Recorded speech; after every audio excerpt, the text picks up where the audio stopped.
In today's green-fingered tale, a couple realize that when something seems too good to be true, there's often a price to be paid. So do take a break from your gardening and sit back and enjoy today's tale from the shadows. The autumn wind whispered through the branches as Amelia and David Kendall stood before the weathered gates of their newfound haven, the house at Willow Grove. A picturesque Victorian mansion loomed before them, bathed in the warm hues of the setting sun. It stood proud and mysterious, surrounded by a garden that seemed to hold secrets in every petal and leaf.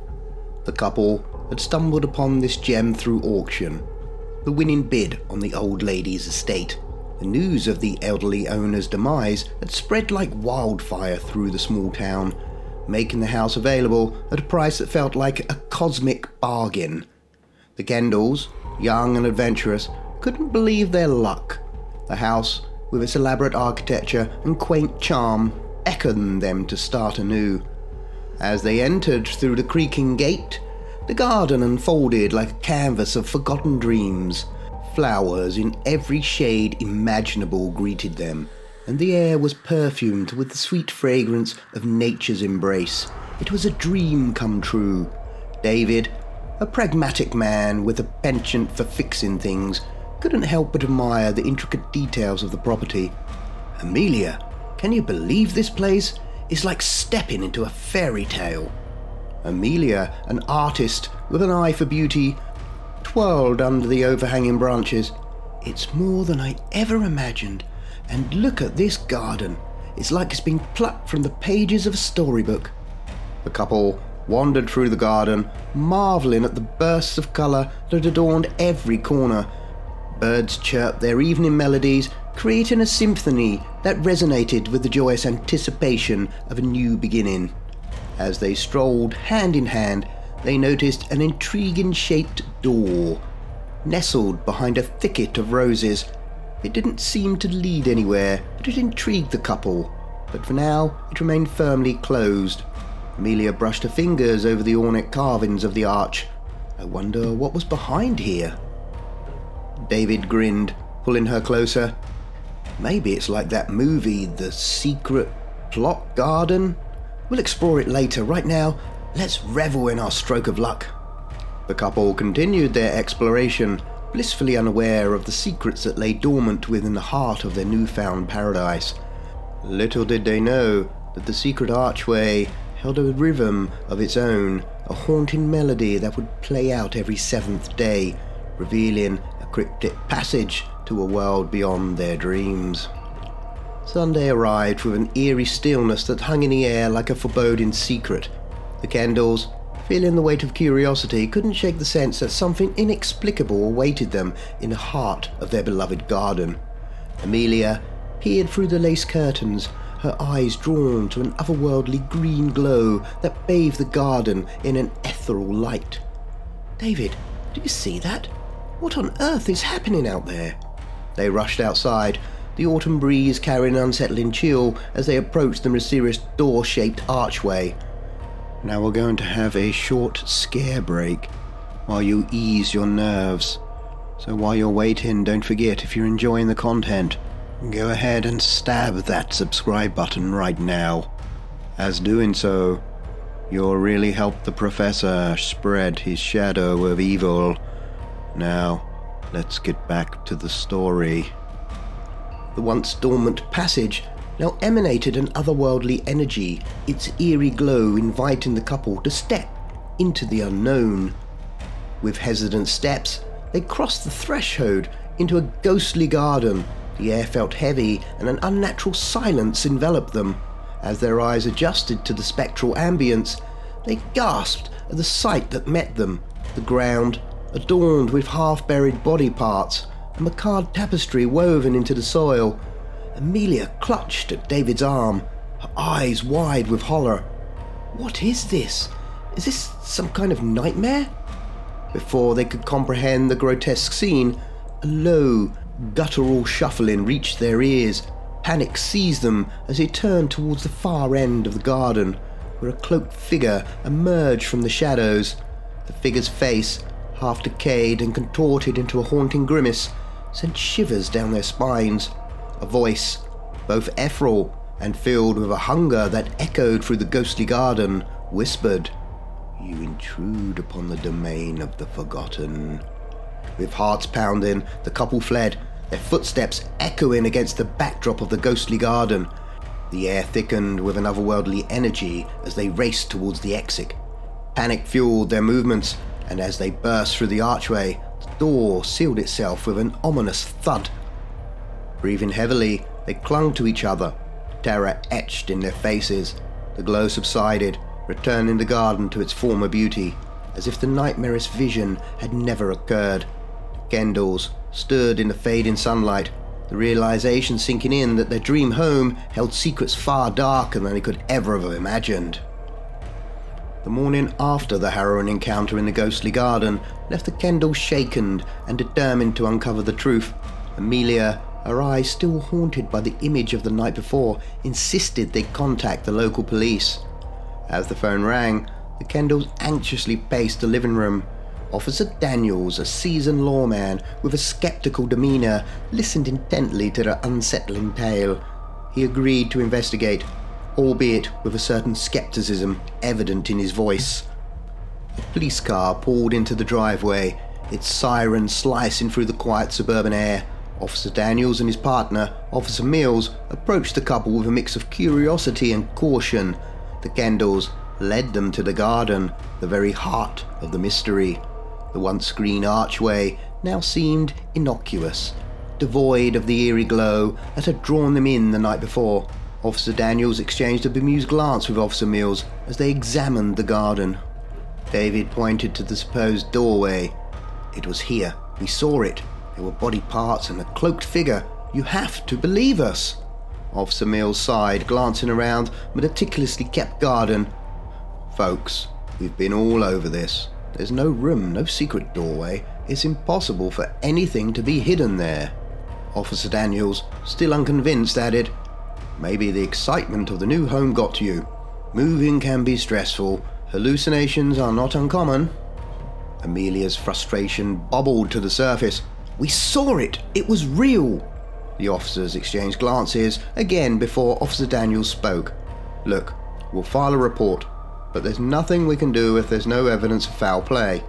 Keep an eye out, and if anything unusual happens again, give us a call." As the police car disappeared down the quiet suburban street, doubt crept into the mind of the Kendalls. Had it all been a figment of their imagination? A shared hallucination brought on by the stress of their recent move? The night, as they tried to settle into their bed, the ghostly glow of the garden infiltrated their thoughts. The shadows of denial clung to them, but deep down, a nagging fear persisted, a fear that the nightmare they had experienced was only the beginning of something far more sinister. A week passed in uneasy normalcy for the Kendalls, with the whispers of doubt lingering in their minds. Yet, as Sunday approached once more, the uneasy feeling in the pit of their stomachs returned. The green glow that had haunted their dreams beckoned them once more.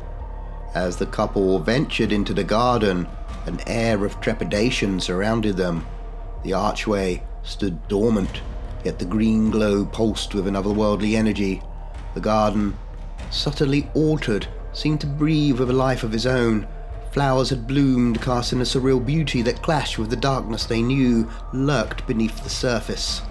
Amelia hesitated, her fingers brushing over the petals of a newly grown flower.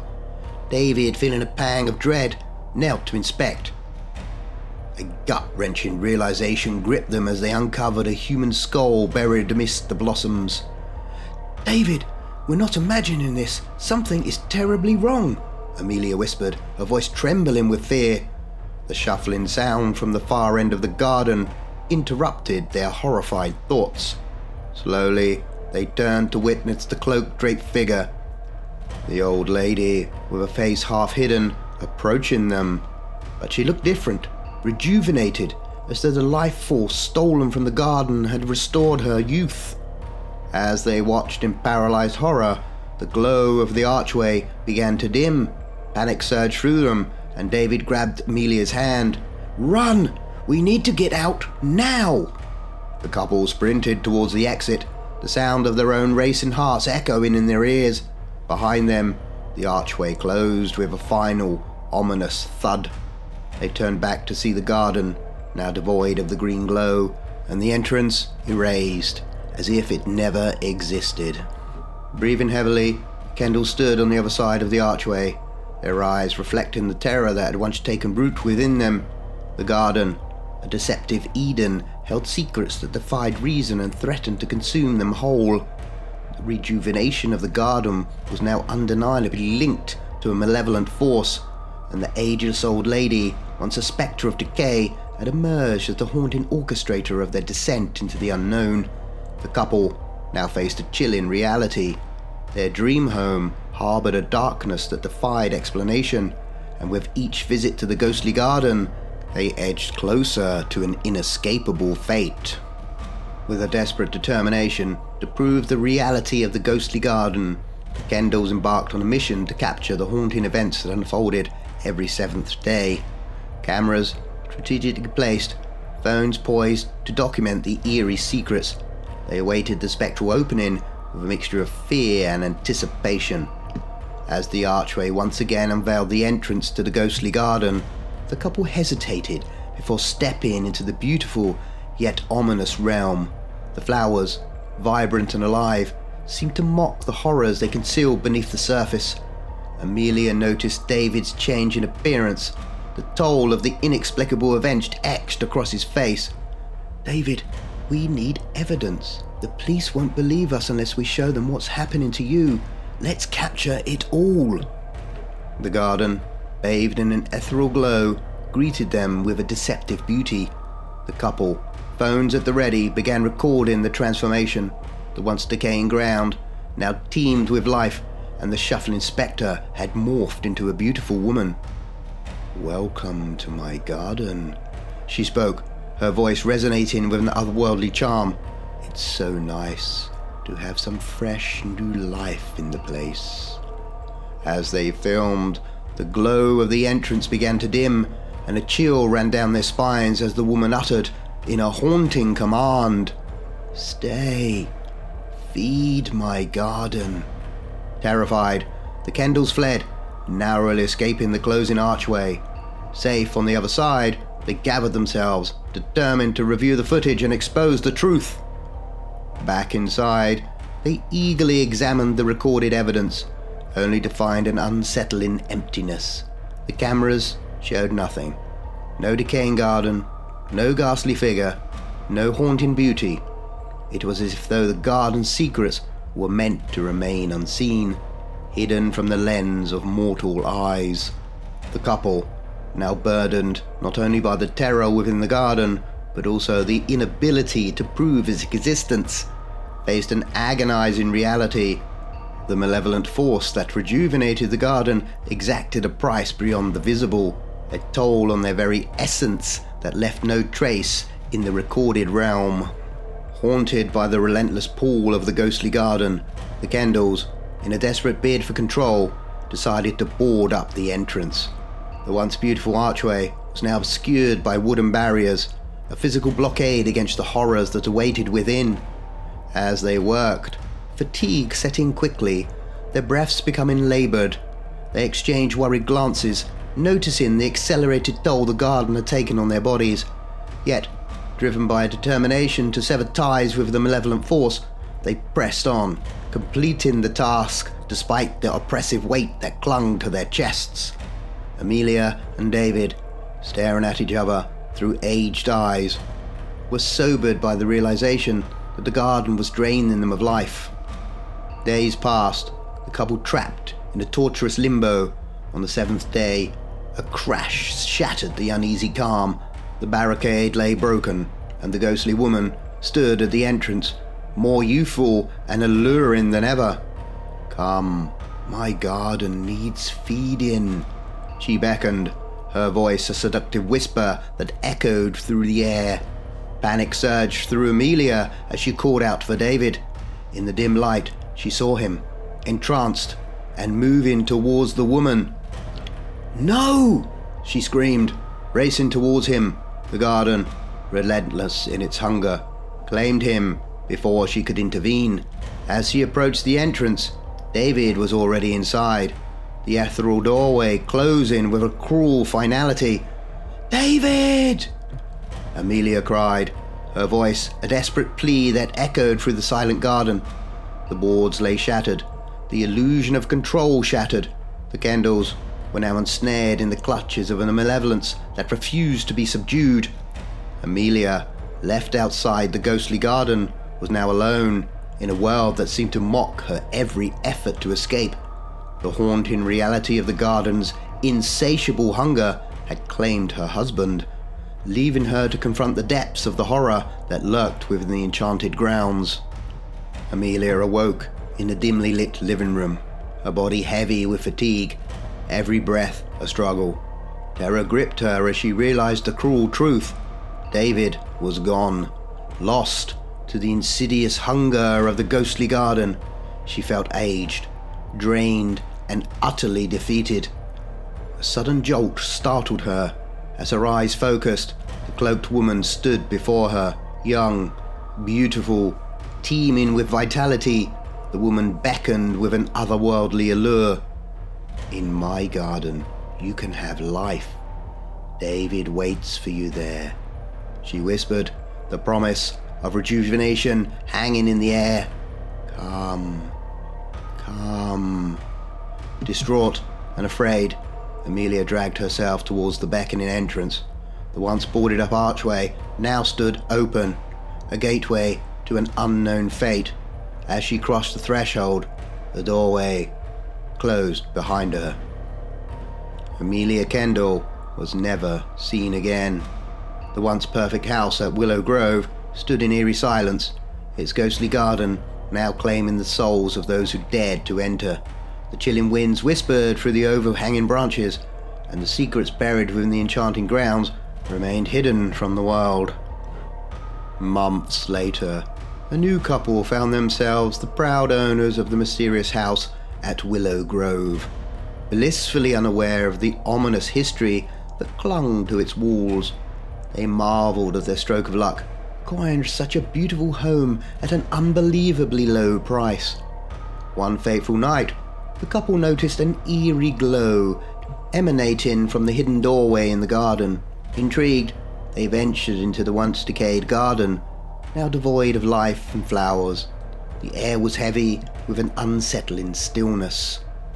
Their eyes were drawn to an old flower bed, and with its contours, the shapes of two people become discernible. David and Amelia, forever entwined in the spectral embrace of the garden, seemed frozen in a macabre display. A shuffling sound echoed through the desolate space, and the couple, startled, called out, "Who are you?" An old lady's voice, carrying the weight of ages, whispered, "I am the cycle of life. Won't you stay and admire my garden?" The new owners stood frozen, grappling with the realization that the beauty before them was but a deceptive veneer concealing the malevolence that lurked within.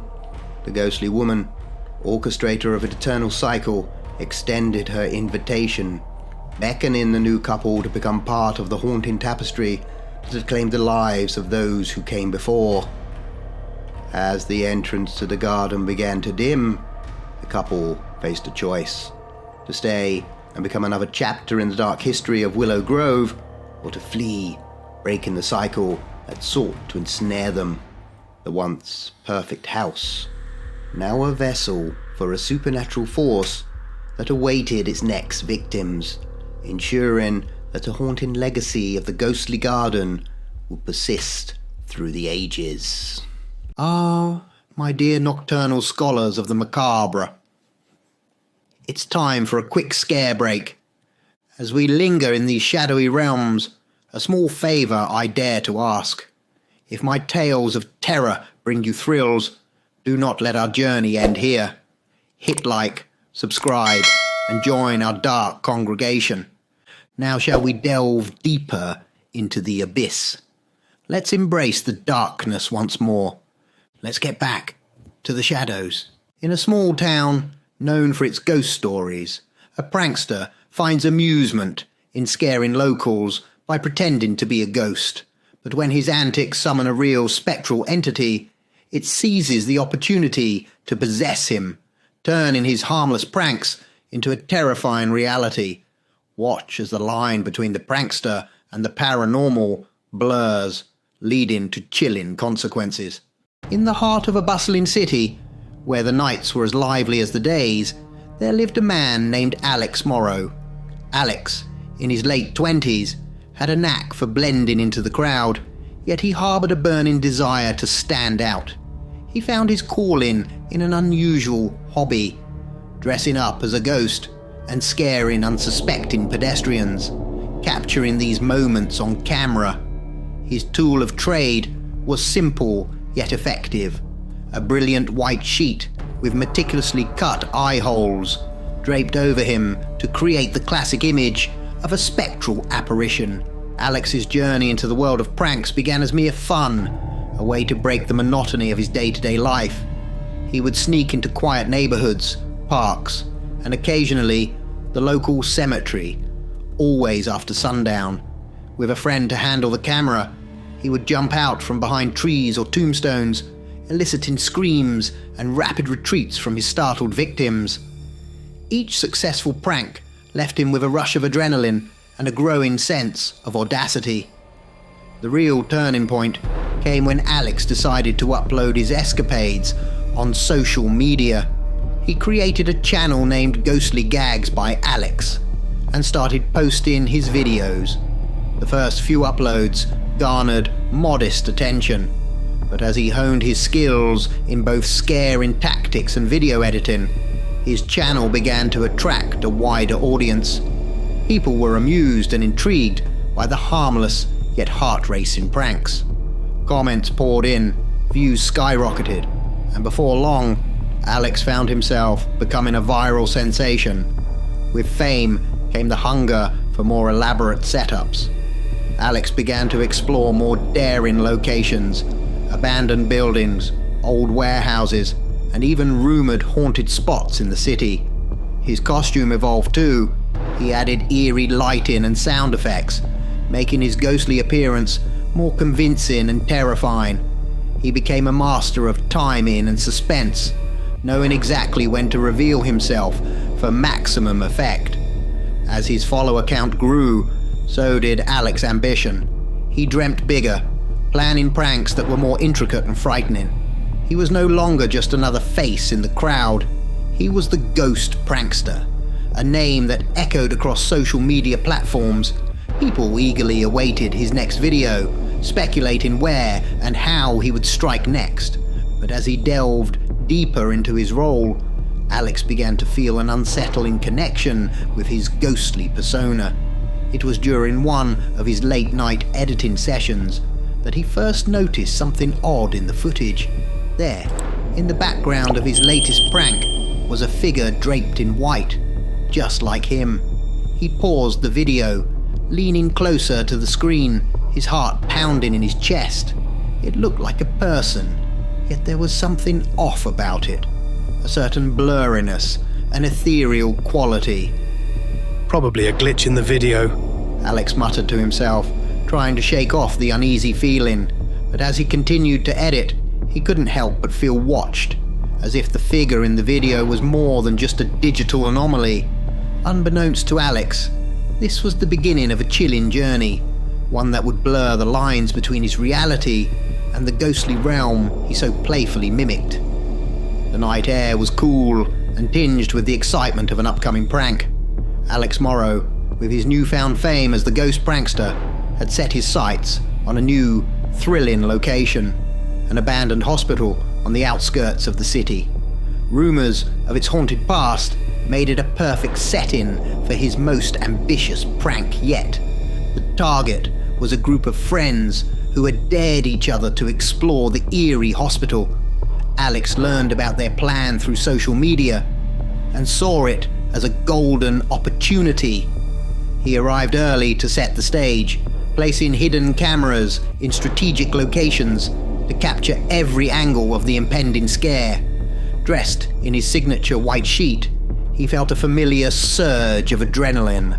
This was going to be his masterpiece. As twilight deepened into night, the group of friends arrived, their laughter and banter echoing through the empty corridors. Alex, hidden in the shadows, watched them with a predator's focus. They were perfect, unsuspecting and already on edge, jumping at every creak and rustle. He readied himself for the perfect moment to strike, imagining their screams and the viral potential of the footage. But just as he was about to leap out, the group's laughter turned to screams of genuine terror. They were running away, not from him, but from something else. Confused, Alex peered from his hiding spot and saw it. Another figure, draped in white, just like him. It had jumped out from a different corner, effectively stealing his prank. Anger flared within Alex. Someone was copying his style, his signature prank. He emerged from his hiding place, determined to confront this imposter. As he approached, he noticed something unsettling about the figure. It moved with an unnatural fluidity, its edges seeming to blur and shimmer in the dim light.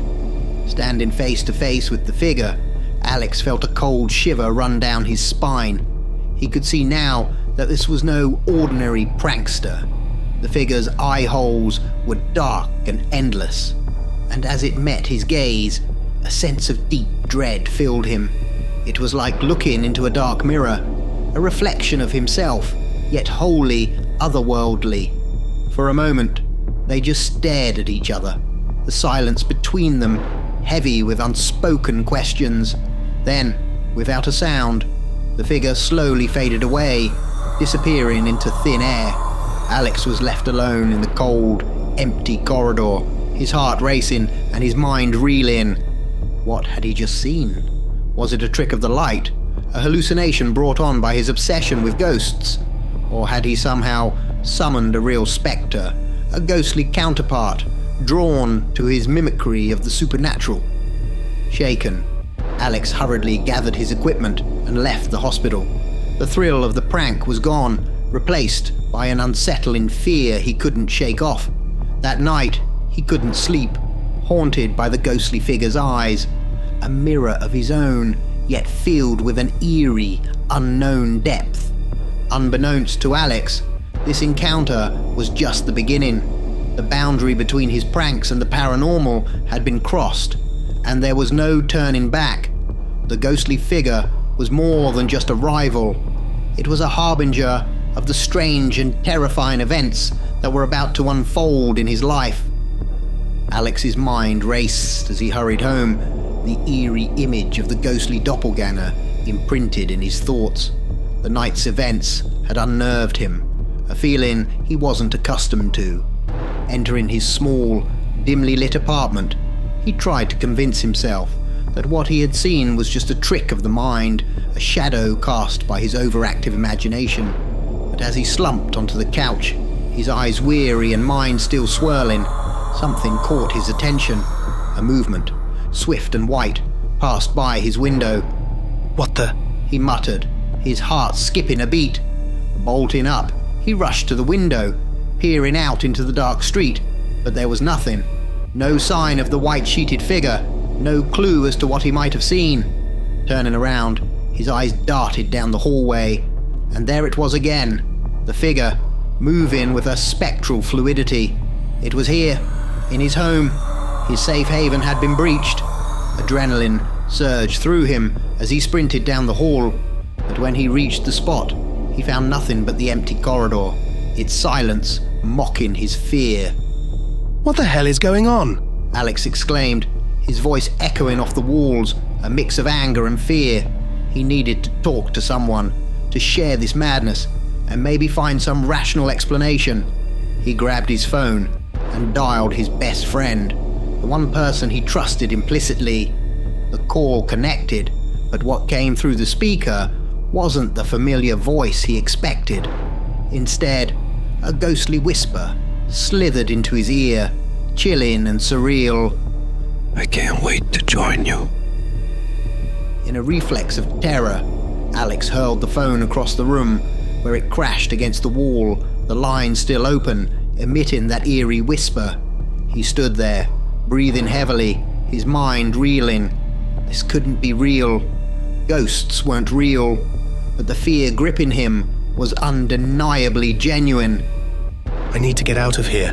He said to himself, grabbing his keys and jacket. His apartment, once a place of refuge, now felt oppressive, as if the walls themselves were closing in on him. He needed a change of scenery, someplace where he could clear his head and make sense of these bizarre occurrences. Stepping out into the cool night, Alex headed towards his friend's house, the streets eerily quiet. Every shadow seemed to dance with hidden menace. Every rustle of the wind sounded like a whisper. He couldn't shake off the feeling that he was being watched, followed by something unseen. As he walked, his mind raced with questions. Was this some kind of elaborate hoax, a payback for all the pranks he'd pulled? Or had he somehow invoked a real spectral entity with his ghostly antics? The lines between reality and the supernatural, once so clear to him, were now blurred and indistinguishable. Little did Alex know, this was just the beginning of a harrowing journey, a path that would lead him to confront the very essence of his ghostly persona and the dark secrets it concealed. The shadows of the night were no longer just a backdrop for his pranks. They had become the realm of his deepest fears, a world where the unseen was more real than he could ever have imagined. Alex's arrival at his friend's house was marked by a mixture of concern and light-hearted jesting. Wow, Alex, you look terrible, like you've seen a ghost. His friend quipped with a laugh, unaware of how close to the truth he was. Alex, still visibly shaken, managed a weak reply. This isn't funny. I think someone's trying to prank me. His friend, sensing the seriousness in Alex's tone, offered him a place to stay. Well, stay here for the night. The couch is comfy. I'll keep an eye on you, he said, trying to bring some normalcy to the situation. After some more conversation, attempting to ease the tension, Alex wrapped himself up on the couch, grateful for the sanctuary and the chance for a good night's sleep. But as the room sank into darkness and silence enveloped the space, Alex's sense of peace was short-lived. A sound broke the stillness, a wailing, mournful and eerie. His heart pounded in his chest as he looked up, and there it was again, the ghostly figure, draped in white, its eye holes gaping voids. But this time, it was in the room with him, its form ethereal and otherworldly. In a surge of fear and defiance, Alex leapt up and grabbed at the ghostly figure. To his horror, the white cloth began to constrict around his neck, choking him. He rolled on the floor, desperately fighting off the spectral form, gasping for breath, struggling against what felt like an otherworldly force. The struggle was abruptly halted when his friend turned on the light. The room was suddenly illuminated, revealing Alex on the floor, entangled in a regular white bedsheet, its fabric tight around his neck. His friend rushed over, pulling the sheet away, his expression a mix of confusion and concern. What are you doing, Alex, you crazy man? He exclaimed. There was a ghost. It tried to kill me. Alex choked out, his voice trembling, his eyes wide with lingering fear. His friend looked at him, a mix of worry and disbelief in his eyes. I think you may need more help than I can give you, dude, he said, unsure how to rationalize what he had just witnessed, feeling a mix of embarrassment, frustration, and an unshakable fear. Alex quickly gathered his belongings. He couldn't stay here, not when whatever was haunting him could reach him even in the safety of a friend's home. With a heavy heart and a mind swirling with terror and confusion, he stepped out into the night, the darkness seeming to engulf him. As he walked, the streets empty and the night air cold against his skin, Alex felt more alone than ever. The ghostly apparition, whether a figment of his overwrought imagination or something more sinister, had shattered his sense of reality. He was a man on the edge, caught between the world he knew and a spectral realm that was relentlessly pursuing him. Where he was going, he didn't know. All he knew was that he had to keep moving to escape the haunting presence that seemed to be always just a step behind. Alex returned to his apartment, the silence greeting him like a heavy blanket. The place felt different now, no longer just a home, but a stage for his unexplained and terrifying encounters. He took a long shower, trying to wash away the fear and confusion that clung to him like a second skin. In bed, sleep was elusive, his mind a whirlwind of haunting images and unanswered questions. Eventually, exhaustion took over, and he drifted into a restless slumber. In his dream, the familiar setting of his apartment twisted into a surreal landscape. The white figure, his ghostly doppelganger, moved through his home, mimicking his daily routines. Then, another figure in white appeared, and another, until the room was crowded with spectral forms, all draped in white sheets, their eye holes dark and empty. Suddenly, they all turned towards Alex, their ghostly whispers filling the air. "We can't wait to be you," they said in unison, their voices a chilling chorus. One by one, the figures rushed towards him, each merging into his body as they reached him. No! He screamed, a visceral cry of terror and defiance. Jolted awake, Alex found himself in a cold sweat, his heart racing. The nightmare felt too real, too vivid. Shaking off the remnants of the dream, he stumbled groggily into the living room. And there, sitting calmly on his couch, was the figure in white. Alex's breath caught in his throat. This was no illusion, no trick of the light. The figure sat there, its presence undeniable and imposing. Gathering his courage, Alex spoke, his voice a mix of fear and demand. Who are you? What do you want from me? The figure's response came not as a sound, but as a telepathic echo in his mind, its voice ghostly yet clear. "I am what you created, Alex. In your quest to mimic the spectral, you invoked a fragment of the spirit world. I am that fragment, drawn to your imitation, your energy." But why? Why do you want to take over my body? Alex asked, his voice barely above a whisper. "You have blurred the lines between our realms, given form to a part of us. The figure explained. In doing so, you've created a bridge, a connection. I seek to experience the physical world, to live through your essence.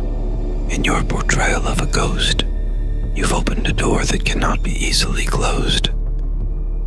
Alex's mind reeled at the revelation. His pranks, meant to be harmless entertainment, had unwittingly invited something beyond his understanding into his life. But I'm not you. I can't let you take over my life. He protested, a mix of desperation and resolve in his voice. The figure regarded him, its form shimmering slightly. "It is not a matter of choice now, Alex. You've entwined our existences.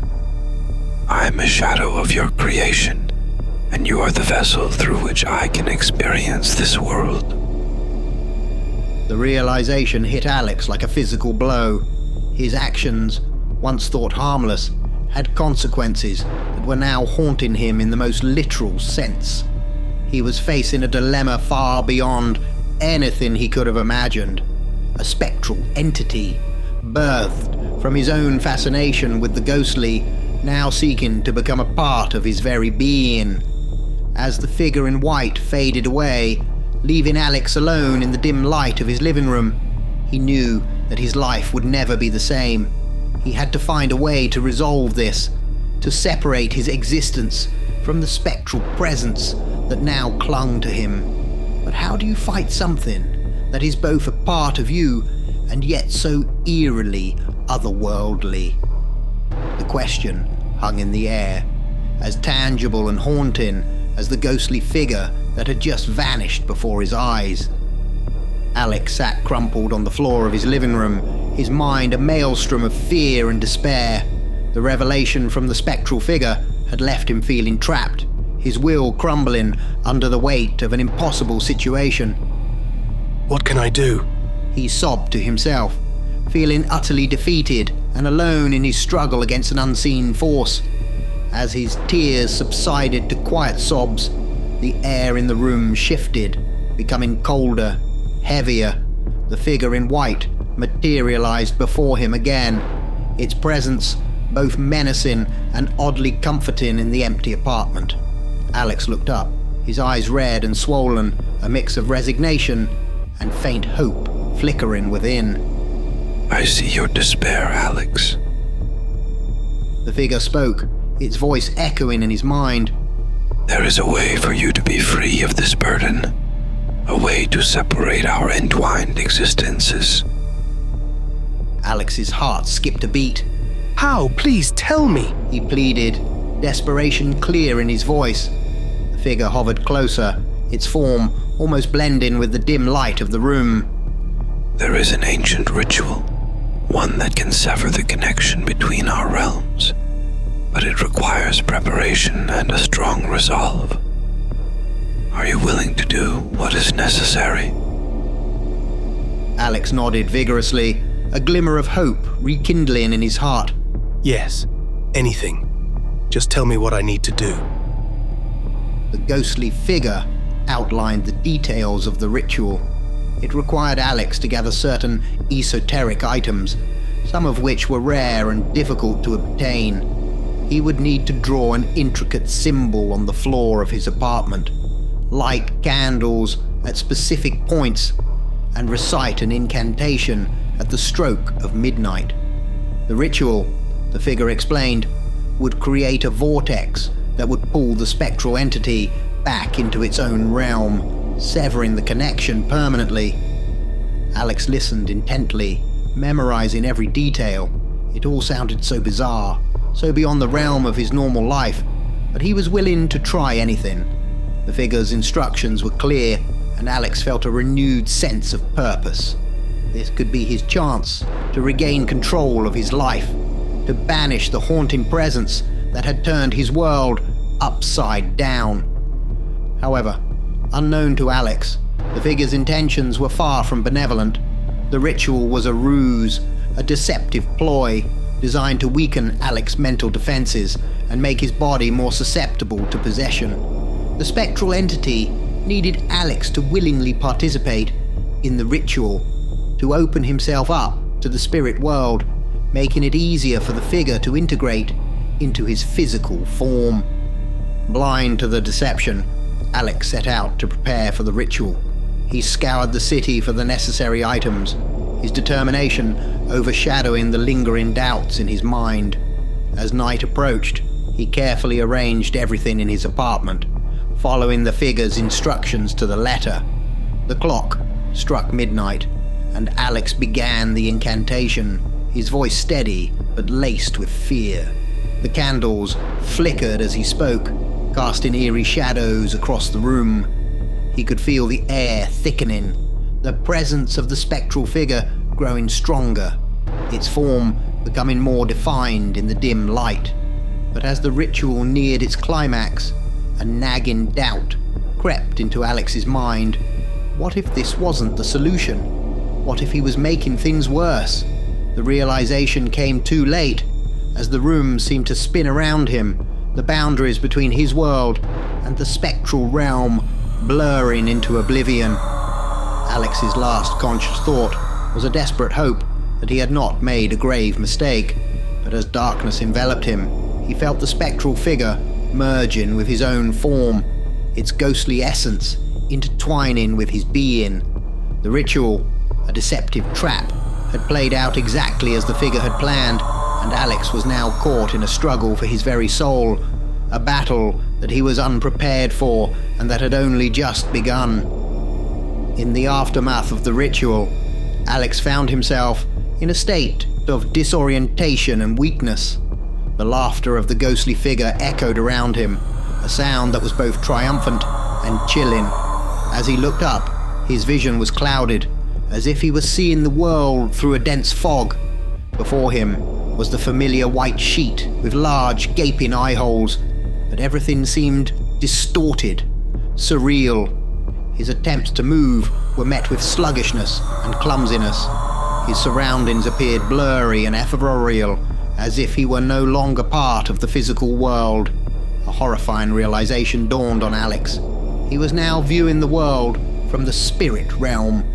The ritual had not banished the ghostly figure. Instead, it had exchanged their places. The figure in white, now in full control of Alex's body, removed the sheet, revealing a face that was hauntingly familiar, yet terrifyingly different. It was Alex's own face, but the eyes that stared back at him were cold, devoid of the warmth and humanity that once resided there. Thank you, Alex, the figure said, its voice a twisted echo of his own. Alex, now a spectral entity trapped in the realm of the dead, looked around in despair. He could see other spirits, lost and wandering, their expressions ranging from sorrow to confusion. He had become one of them, a disembodied soul, adrift in a world he never believed in. The ghostly figure, now inhabiting Alex's body, turned away, stepping into the life that once belonged to Alex. It smiled, a chilling gesture that marked the beginning of its journey in the living world. Alex could only watch helplessly as his physical form, now under the control of the spectral entity, walked away, leaving him stranded in this ghostly limbo. The full magnitude of his mistake hit him like a wave of cold despair. His quest for thrills and attention had led him to this ultimate price, his own existence, swapped with that of a spirit. He was now stuck in the realm of the dead, a spectator to a world he could no longer touch, while the ghostly figure relished in the joys and experiences of the living. As Alex drifted among the other spirits, his heart heavy with regret, he realized the irony of his fate. He had spent so much time pretending to be a ghost for entertainment, only to become a real one, trapped in a world he didn't understand and couldn't escape. His story, once a tale of humor and pranks, had become a cautionary tale about the consequences of blurring the line between reality and the supernatural, a line that, once crossed, could lead to unimaginable and irreversible consequences. Ah, I see the shadows have brought you back. Welcome to today's story. When a man tries to put the shadows of the past behind, he finds the shadows of the future much darker. The night was thick with darkness as the rain relentlessly pounded against the car's windshield, distorting the world outside. The tires skidded on the wet road as Mark struggled to keep control. A moment of chaos, a flash of blinding light, and then everything went silent. When Mark opened his eyes, he found himself disorientated, surrounded by the harsh, sterile scent of antiseptic. The steady beeping of machines invaded his consciousness. It took him a moment to realize he was in a hospital room, alone. The memories rushed back like a torrential wave, and he winced in pain. The accident, the crash that stole his wife from him. Panic gripped his chest as he tried to recall the details. The doctors had already spoken to him earlier, their words a blur. All he could comprehend was the cruelty of reality. He had survived. His wife hadn't. His body ached with every movement. Broken ribs and fractures throbbed in protest, a cruel reminder of the violent collision. Mark couldn't bear the thought of returning to the home they had built together, drowning in memories of a life that had been ripped away. The house echoed with her laughter, and every corner whispered her name. The decision was made in the sterile hospital room. He couldn't endure the weight of their shared past any longer. Mark decided to escape the suffocating embrace of those memories. Seeking refuge in a new beginning, he needed a place far removed from the ghostly echoes of his former life. In the days that followed, Mark purchased a small, isolated house in the heart of the countryside. The solitude it offered seemed like a sanctuary, a place where he could attempt to heal the wounds that ran deeper than visible bruises. The new house stood as a silent witness to his grief, surrounded by towering trees that whispered in the wind. Mark, determined to sever ties with his painful past, moved in with only the essentials, carrying the weight of sorrow in every step. The first night in the new home was unsettling. The creaking floorboards and the distant howling of the wind felt like an eerie symphony, amplifying the solitude that enveloped him. As Mark lay in bed, staring at the unfamiliar ceiling, he began to hear whispers, soft and distant. In the dim glow of the moonlight, a figure materialized at the foot of his bed. Mark's heart raced as he recognized the silhouette. It was her, or at least it seemed to be.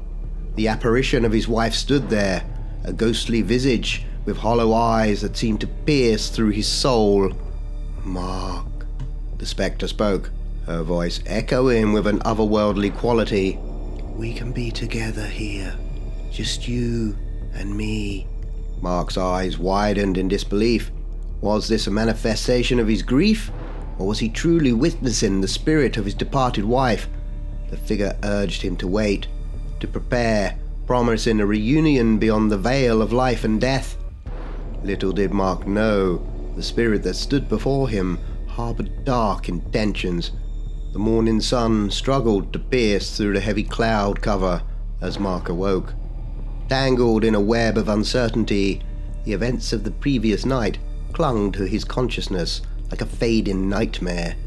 Was it a dream conjured by grief, or had he truly encountered a spectral presence in the quiet hours before dawn? His body felt heavy, as if the weight of the unknown pressed upon him. Rising from the bed, Mark rubbed his temples, trying to shake off the remnants of the night's enigma. The unfamiliar surroundings of the new house loomed around him, shrouded in an uneasy stillness. Determined to dispel the lingering unease, Mark decided to venture into the local town for supplies. The drive took him through winding roads, flanked by dense woods, the towering trees casting elongated shadows that seemed to dance in the corners of his vision. As he entered the small town, its quaint charm did little to ease the persistent knot in his stomach. Mark parked his car in front of the weathered convenience store, its paint faded and windows bearing the scars of years gone by. The bell above the door jingled as Mark entered, and the creaking floorboards announced his presence to the elderly man behind the counter. The store owner, a weathered figure with a mop of thinning grey hair, peered over the top of his glasses at Mark. "Morning, stranger. You new around here?" the owner inquired, his voice carrying the weight of years spent in the quiet town. Mark nodded, exchanging pleasantries as he gathered the supplies he needed. The owner eyed him with a curious glance, squinting as if trying to discern something beneath the surface. "You the one who bought the old Randolph place?" the man asked, a glint in his eye. Mark hesitated, but eventually nodded. "Yeah, that's me. Just needed a change of scenery." The store owner leaned in, his voice dropping to a conspiratorial whisper. "Been on the market for quite some time, that place. Some say it's cursed. Strange things happening there since Mrs. Randolph passed away about 20 years ago. People in town swear it's haunted." Mark's pulse quickened at the mention of the haunting. The spectral encounter from the night before flashed in his mind. He tried to play it cool, dismissing it as mere superstition. Ghosts and curses? I don't believe in that stuff. The store owner merely shrugged, a wistful look in his eyes. "Believe what you want, but old stories have a way of lingering. Just be careful, son. Some say the past never truly leaves that place." Mark left the store with his purchases, the warning echo in his thoughts. The drive back to the house was filled with an uncomfortable silence, the weight of the old towel settling over him like a heavy fog. Arriving home, Mark couldn't shake the feeling that the air around the house held secrets. The walls seemed to whisper stories of long-forgotten tragedies, and a ghostly encounter from the night before gained an unsettling credibility. As the sun dipped below the horizon, casting long shadows across the isolated property, Mark couldn't suppress the growing curiosity that dagged at the edges of his consciousness. The night draped itself over Mark's newfound refuge, casting the isolated house into a sea of shadows. The day's mundane tasks had done little to dispel the lingering unease that had taken residence within him. As the clock ticked away the hours, Mark retired to his bed, hoping that sleep would be a fleeting escape from the mysteries that clung to the old Randolph property. The room was enveloped in darkness, the only illumination coming from the faint glow of the moon filtering through the curtains. Mark lay in bed, eyes staring at the ceiling, as he wrestled with the weight of exhaustion and grief that threatened to pull him under. Somewhere between the realms of wakefulness and dreams, a strange noise jolted Mark from his uneasy slumber. His eyes snapped open, the room silent, except for the rhythmic pounding of his heart. The air felt charged with an otherworldly energy as he strained to identify the source of the disturbance. Mark sat up, the bed springs creaking beneath him. He scanned the room, his gaze darting between the shadows that clung to the corners. Nothing seemed out of place. For a moment, he dismissed the noise as a figment of his imagination, a byproduct of the haunted reputation that clung to the property. But then, in the silence that followed, he saw her, a spectral figure, ethereal and bathed in an eerie white glow. The shape of a woman stood at the foot of his bed, and Mark's heart skipped a beat. The features were indistinct, obscured by a haunting mist that clung to the apparition. "I miss you, darling," the voice echoed through the room, a haunting melody that sent shivers down Mark's spine. The words hung in the air like a mournful refrain, reaching into the depths of his grief-stricken soul. A surge of hope and despair collided within Mark as he strained to see the face of the apparition. Could it be her? His beloved wife reaching out from beyond? The figure beckoned him with ghostly arms, a siren's call that pulled at the frayed edges of his sanity. "Is it you?" Mark's voice trembled with a mixture of anticipation and fear. "Are you really here?" The figure in white spoke again, her voice a whisper that seemed to caress his very soul. "Soon we will be together again, my darling. Just a little longer." As quickly as she appeared, the spectral presence faded, leaving Mark alone in the oppressive silence. The room felt colder, emptier, as if the very essence of the apparition had absorbed the warmth from the air. "Now we're going to have a short scare break while you ease your nerves. So while you're waiting, don't forget, if you're enjoying the content, go ahead and stab that subscribe button right now. As doing so, you'll really help the professor spread his shadow of evil. Now, let's get back to the story." Mark, overcome with a whirlwind of emotions, collapsed back onto his bed, exhaustion weighing heavily on him, a crushing burden that threatened to pull him into the depths of an endless abyss. The encounter with the ghostly figure left him teetering on the edge of belief and disbelief, a precipice where the mysteries of the old Randolph property beckoned, and the line between the living and the dead blurred into an indistinct shade of grey. As sleep claimed him once more, Mark drifted into a restless dreamscape, haunted by visions of the woman in white and the enigmatic forces that had awaited him in the shadows of the night. The routine of Mark's daily life continued in the secluded house as he went about his chores. The encounter with the mysterious apparition lingered in the recesses of his mind.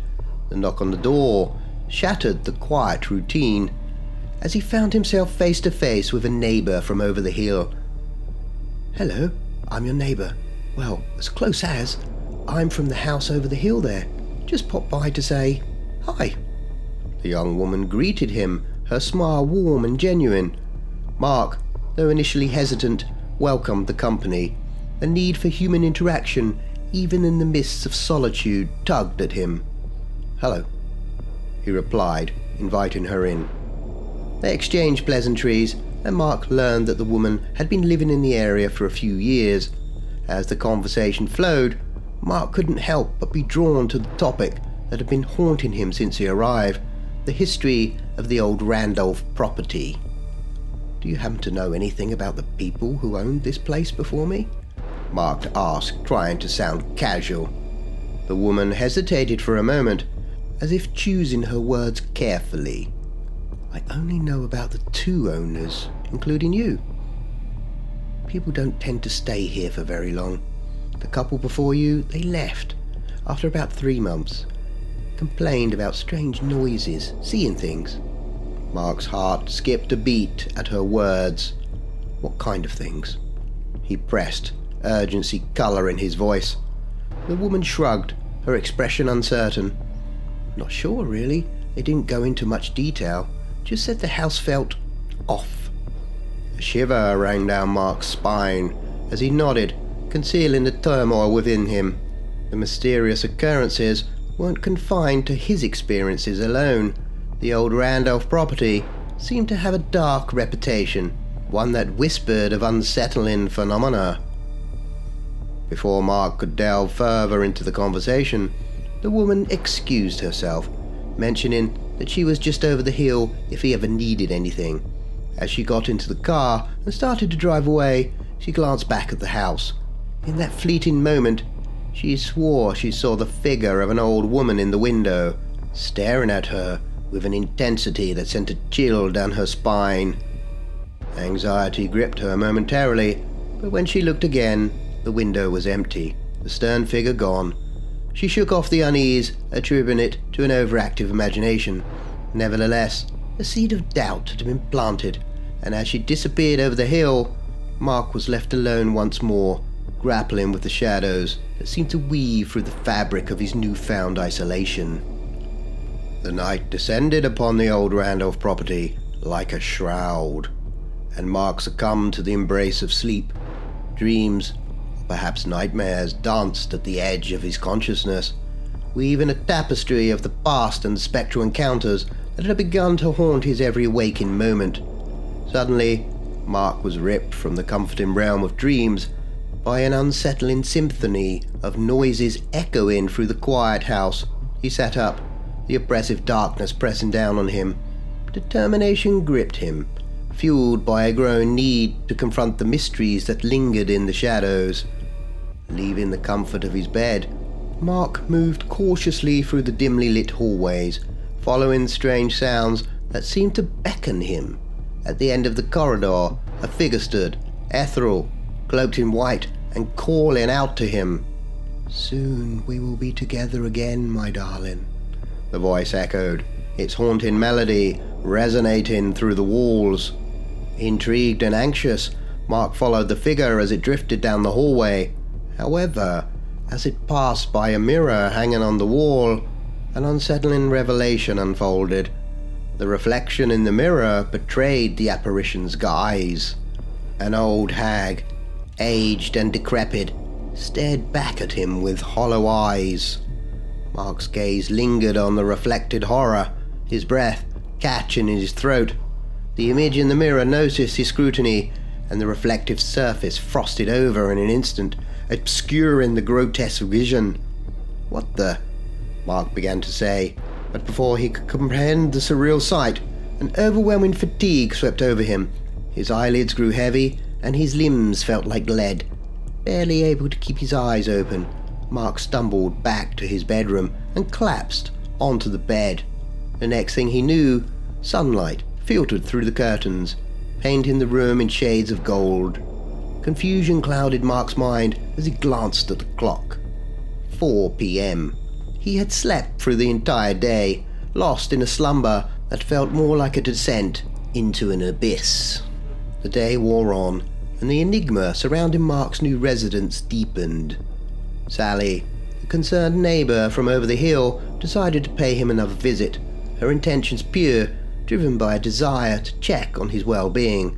As Sally approached the pathway to Mark's house, she couldn't shake the unease that lingered from the previous night's spectral encounter.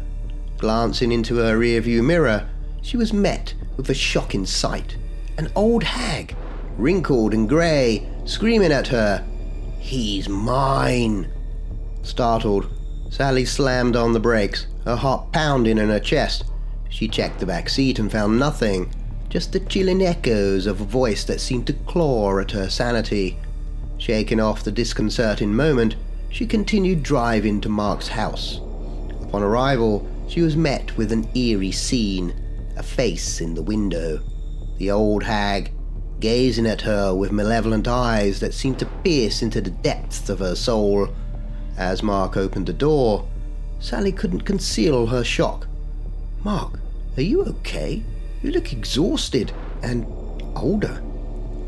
"Just tired," Mark replied, his demeanor strained. "Come in." But as Sally tried to cross the threshold into Mark's home, an unseen force pushed her back, a violent energy that knocked her onto the ground. Confused and alarmed, she exclaimed, "Something is wrong here, Mark." They eventually made their way inside, but as Sally walked down the hallway, she passed the same mirror that had revealed the hag to Mark the night before. The reflection within spoke again, the voice chilling her to the core. "He's mine!" Shaken, Sally excused herself to use the bathroom, feeling a sudden wave of nausea.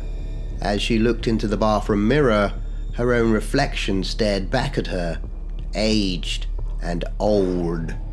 Terrified, she whispered to herself, "I need to leave, I need to leave." Mark wished her well as she left, watching her car drive off with a heavy heart.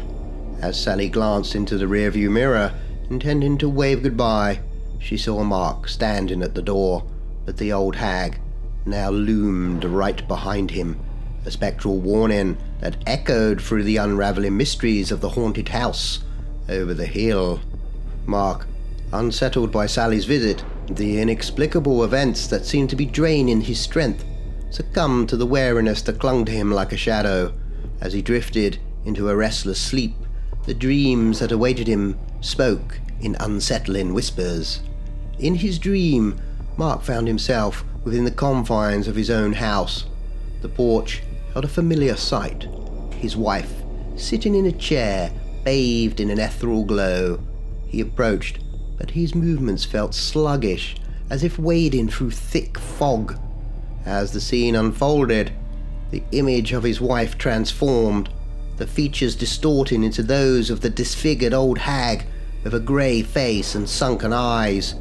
In her gnarled hands, she held raw meat, tearing at it with a ravenous hunger. "You're mine now," the disfigured feature declared, its voice a twisted symphony of malevolence. Mark awoke with a jolt, the dream's echoes lingering in a bitter aftertaste. The clock displayed midnight, and darkness enveloped the isolated house. The haunting noise returned, urging Mark to investigate. Moving through the silent corridors, he encountered her, the woman in white. "My love, we'll be together again soon. The time is coming," the figure whispered, its voice carrying an eerie anticipation. "Who are you?" Mark demanded, his voice edged with both fear and curiosity. The expression on the figure's face shifted, turning from a serene countenance to one of anger and resentment. "Your wife," it declared, grabbing Mark by the shoulders. In that moment, the room seemed to close in, and Mark felt an overwhelming fatigue. He collapsed, his consciousness slipping in and out like a flickering flame. As Mark tethered on the edge of awareness, a vision unfolded in the mirror. The disfigured old hag loomed over him, an image of malevolence, feeding on his very essence. The boundaries between dream and reality blurred, and Mark struggled against the unseen force that sought to consume him, trapped in a nightmarish dance with the spectral forces that whispered of an impending reunion. "I've got to get out of here," Mark muttered to himself, determination coursing through his weakened body. Crawling towards the front door, he strained against the unseen force that sought to bind him to the haunted house. But there, standing in the doorway, was the old hag, the embodiment of malevolence that had tormented him since his arrival. "A man's place is at home with his wife," she sneered. "You're not going anywhere." A cold, bony hand clamped onto Mark's ankle, and he felt himself being dragged back down the hall. "Mrs. Randolph, I'm not your husband," he shouted in desperation. Silence hung in the air before chaos erupted. "You'll not be mixing with that hussy from over the hill. I know you, I know what men are like. You'll stay here forever." The hag's voice echoed through the oppressive stillness. Mark passed out, drained and exhausted, the old hag on top of him, feeding on his very essence. As Mark teetered on the brink of death, a blinding light emerged from behind the hag. "No!" she screamed. "He's mine, mine, mine!" Mark squinted, his eyes barely able to open in the brightness. There, his wife, beautiful, ethereal, smiling at him. "Get out now, Mark," she urged. With a newfound surge of strength, Mark scrambled to the door. Outside, headlights from Sally's car blared into the house, illuminating the darkness. Sally, from over the hill, had arrived just in time. She pulled Mark into the car. "Let's go," she insisted. Mark looked back as they drove off, witnessing the hag staring out of the window. "I'm never going back," Mark declared. "A woman visited me in my dreams," Sally confided. "She said to help you. I knew I needed to get you out." "That was Emily, my wife. She saved me, I think. Or was it your lights? I don't know anymore. But I'm never going back in that house," Mark declared. The weight of the haunted memories lifted as they drove away, leaving the shadows of the past behind them. The haunted house over the hill, with its malevolent spirits and vengeful spectres, would remain in the rearview mirror, a chapter closed and a newfound sense of freedom ahead. And if you're still looking to fulfill your thirst for more horror, don't forget to check out this next video, unless of course you're frozen with fear already.